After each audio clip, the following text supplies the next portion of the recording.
TG, TG, TG, TG. If y'all ain't figured it out yet, today's show is all about Tyler Guyton as the Dallas Cowboys' second padded practice now was headlined by last year's first-round pick. In good ways and a somewhat very horrifying and scary way, bro. Tyler Guyton, please be okay. Please be okay. We're going to talk about that towards the end, but I want to start today's show off by showing all the love in the world to Tyler Guyton because he had a hellacious first season as a rookie, from the criticism to the injuries to just everything he had going on within his rookie season. I am somewhat personally vested at this point in this young man's career, and I want to see him succeed, bro. And his family are Cowboys fans, man. So it's fam bam over here, TG. Shiesty season is here. TG has entered the chat.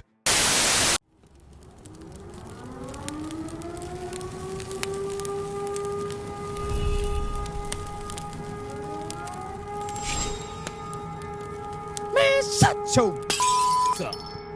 Now, for real though, y'all, Tyler Guyton, that's all you saw today was Tyler Guyton. So we're going to get started with that as far as just a recap, a brief recap. We'll get to the full one tomorrow. During a live stream, we'll have live call-ins and everything, so y'all be sure to check in for that around 9-10 a.m. Central Standard Time.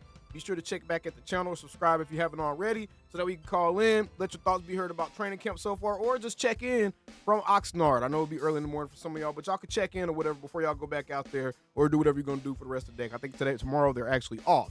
But man, Tyler Guyton, I am proud of how this dude has attacked training camp. Again, we're going to get to the scary news in just a second, but we're also going to diagnose that and kind of play internet doctor a little bit here.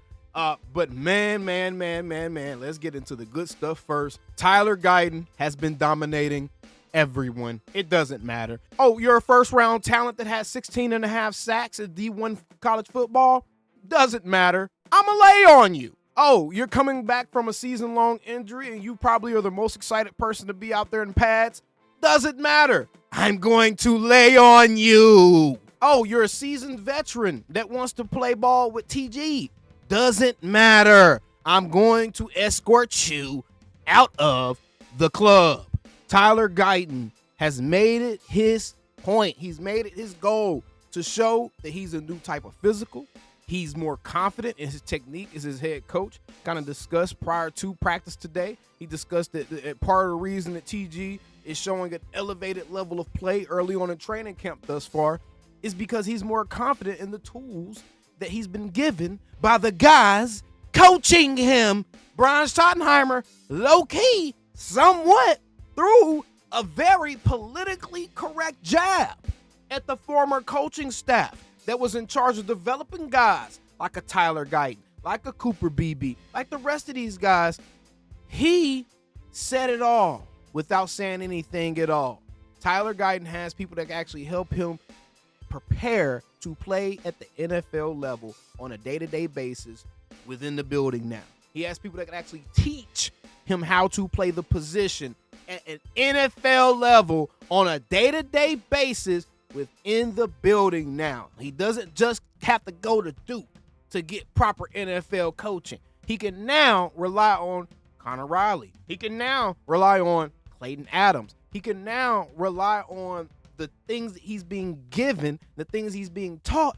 And at that point, he's fully developing his body and his mind as a player. And that's what we're seeing from a Tyler Guyton, man. It wasn't that he can't play at the NFL level. It wasn't that he sucked. It was the injuries in combination with he was out there on an island, bro. All those dudes in the offensive line room they were out there on an island with a coaching staff full of lame duck coaches that probably didn't care. And Mike McCarthy and his buddies and, all them boys was probably in a barn somewhere in Texas drinking Miller Lights and laughing at how bad they're doing with the offensive line.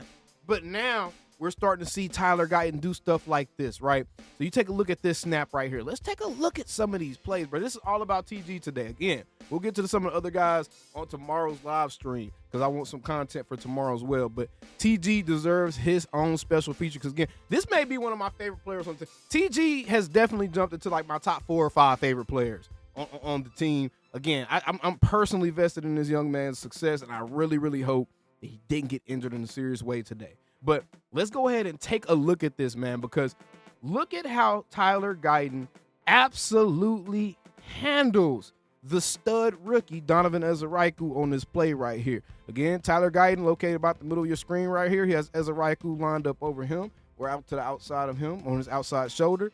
Play is going to start. You see Ezeraiku coming out wide. Tyler Guyton is playing this perfectly. Great balance. Let Ezeraiku try to bend up under the block. And Tyler Guyton used his weight against him. He used his own momentum against him. And immediately, he learned from last season. This was the thing that I like to see the most out of this. He learned from last season in the middle of the play, instead of just trying to lay on the guy, you ain't got to lay on him. You've taken him out the play right here. You've effectively taken him out the play. If the quarterback still has the ball, that's his bad. Or let him know, Dak, run. You got to let him know something. But you put your hands up in the air while also still kind of impeding his path a little bit so he can't get directly to your QB, man. So love to see that he's handling speed rushers and guys with that type of bend in the way he just handled him. That is very encouraging to see. And Donovan Ezeraiku, even though Micah isn't there, Donovan Ezeraiku was a nice pass rusher to kind of sharpen his iron against until the big dog gets back, right? Or the big lion, the head honcho, the king of Pride Rock, or whatever you want to call him. He's a good guy. Now, this one was with Sam Williams. Remember, this is a rabid dog. This dude that's barking in the meeting rooms and stuff, bro. It's rabid dog action. Here you go. Tyler Guyton, boom.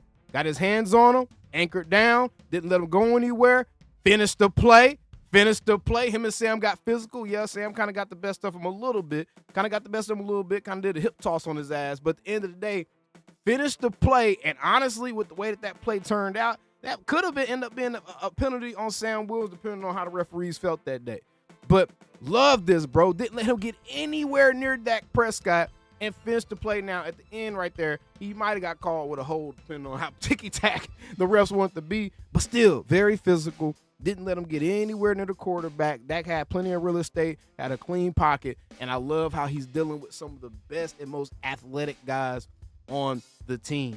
Now, let's get to some of the scary stuff real quick. He did have a situation where he went down on a play. We can see right here, he actually is down on the field. This is kind of scary. He gets rolled up on the play. He's down on the field, and I think he's kind of assessing what he's feeling right now. I think he's kind of assessing what he's, because it probably scared him a little bit when he initially got rolled up.